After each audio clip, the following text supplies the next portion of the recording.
Hello everyone, welcome to our channel and all the subscribers of previous video. Thanks for subscribing. So for today we will be discussing about yesterday's last chapter, language, because the theory of computation will be completely dealing with the this specific concept called as language. Okay, now let us see the yesterday we have seen just a brief about this concept. Now we will learn in detail. Okay, so language, it is a set of string of all of which are chosen from some clean star. It is a set of string. So basically language is set of all strings from chosen specific term, where this summation is a particular alphabet. As we have discussed yesterday's video, the basic terminologies, alphabet is nothing but a character set or a finite non-empty set of strings or symbols. Okay, where a symbol is an abstract entity.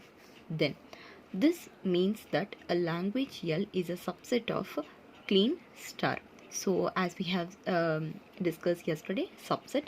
So here, just for reference, we will be seeing what a subset is so that you can understand what a real subset is in the bigger level. Okay, if we assume that A and B are two sets, A which consists of members small letter a and b, and b is a set which consists of 5 members or objects, where you can see the basic two elements present in common elements present in b and a.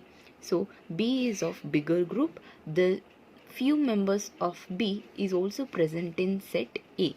So we can consider a is a subset of b. A is a subset of b. Okay, so language is a subset of set of alphabet. Language is a subset of set of alphabet or set of strings present in alphabet summation. So you can pronounce this as a clean star. Clean star. Okay. Now we will go with the examples of language.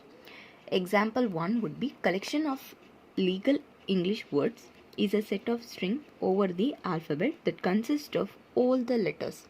So what this actually means is, leaving apart the theory of computation part here, we can say that if we take a particular language, for example Kannada, Hindi, Tamil, Telugu, there are basic rules of alphabets. Using these single letters, we will be forming the words which helps us to communicate.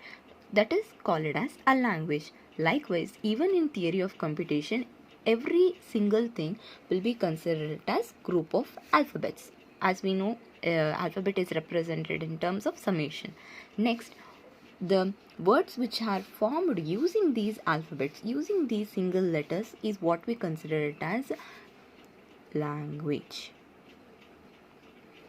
Okay, language. So these are the things we can take into take as an example for a language. So second example is respective of programming.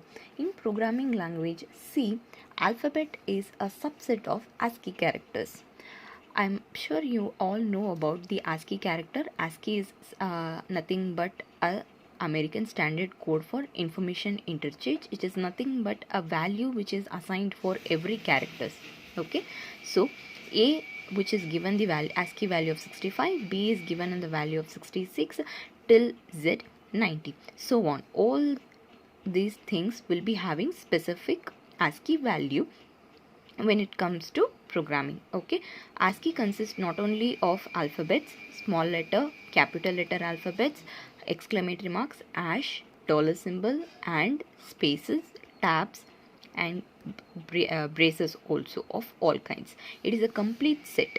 Okay, so in this set, the capital letter alphabets or the small letter alphabets are considered to be theory of computations alphabet. Okay, this specific set from this entire group is what we consider it as alphabet. Okay, then we can say that this alphabet is a subset of ASCII characters. So this is nothing but a language. Okay, combo of all these things is what we consider as language. Now we'll go to the third example, programs. these programs are nothing but Java, C++, C, or Python, whatever might be. These programs are all the subset of string that can be formed from alphabets. So here what we are saying is, this is a C++ program to print hello world. Okay, so we know that string is a collection of all these things: capital letters, small letters, special characters, white spaces, phrases, etc. Okay, so in that entire collection we are picking up certain characters or certain string and forming a program. Okay, so we can say that program is a subset of string. So these are all the three examples of a language. Here we are having a simple note. An empty string is represented as, in curly braces, there is a symbol called as epsilon. Okay, so this is how you represent an empty string. Then an empty language is represented as phi, where it does not contain any members. Okay, so please don't get confused between empty string and empty language. Both are of different. This is empty language and this is empty string. They are not the same. I hope you're clear about what a language is and what are the examples of language and this specific note. Now we'll get into the basic operations performed in a language. First one would be concatenation. Let L and M be two languages where we will be assuming X is the symbol of strings of language N and Y is the symbol of strings of M. It is a collection of strings and it is also a collection of strings X and Y. Okay, example, we'll assume that language L consists of these many members and M consists of these many members. The concatenation operator is just a dot. Okay, so we will see what actually concatenation happens. Concatenation is nothing but combining two languages. So we will add these two. Likewise 0, 1, and now we will combine the second member with this language, this with this, and this with 1, 1, 0, 1, 1, 0. Okay, so here you can see that this particular number is repeated again and again. So we have combined this and this. So we have combined this and this. We have combined this and this. Okay.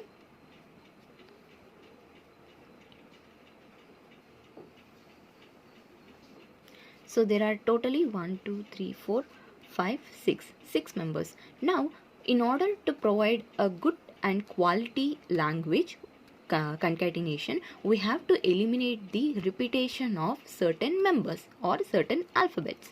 So we can write this as this particular alphabet or a set or a member has been repeated multiple times. So we will be ignoring the rest repetition and we will be taking into consideration of this. Okay, so these are the concatenated member of this particular language with respect to this example. So L concatenated with M can be roughly represented something like this. X and Y are the members of language M and Y, where X is a complete set of members from language L and Y is the language, Y is the string or symbol of strings or collection of strings of language M. Next, union. As we have discussed yesterday, union is nothing but writing all the members of both the sets without any repetitions. L union M. Language consisting of string X from L or the string X from M. So it can be represented something like this, where X is a collection of members, where X is in language L or X is in language M. Okay, if we take L and M as the language with members just same as the example as previously, L union M will give, we have to write the same elements of both. Fine. you can see this 110 member has been repeated in language L as well as M. So we have to eliminate the repetition. So we are lighting like this. Okay. So this is exactly how the union is represented. Next operation on language is clean closure. Clean closure is something represented like this. Whatever might be the language representation might be K, M or S or D, but for reference we are taking L as the language with symbol star. It is nothing but clean closure. What it actually means is zero or more concatenation of language L. Okay, it is nothing but, if we take as an example 0 and 1, then nothing but binary digits of computing, where then clean closure of L will be of, that is empty string 0, 1 and the combo of both 2 and the representation of 1 1 and so on. Possible combinations of all zeros and ones is what we consider as clean closure with the empty string. This empty string is what makes the separation from clean closure and positive closure. If there is an empty string and then possible combinations of all the strings of binary number, then it is called as clean closure. Okay, 0 or more concatenation of L, nothing but language. So you can see that L of I is an union of L of L0, union L of 1, union L of 2 and so on. Okay. Next one would be positive closure. Positive closure is something represented like L with the power of plus. Here L with the power of star. Next, here one or more concatenation of language L is what we consider as positive closure. So positive closure is nothing but the same as clean closure but without the empty string. This is 0 or more concatenation in clean closure. This is one or more concatenation of language. So here you can see the union between language 1, 2, 3 or and so on. Here you can see it starts with empty string. Even in this example you can see only the combinations of members is written here but not the empty string. So this is what actually the operations of languages. So thank you so much for watching today's video. If you find it useful and informative, please do share and subscribe to our channel for more videos like this. Thank you. Have a great day.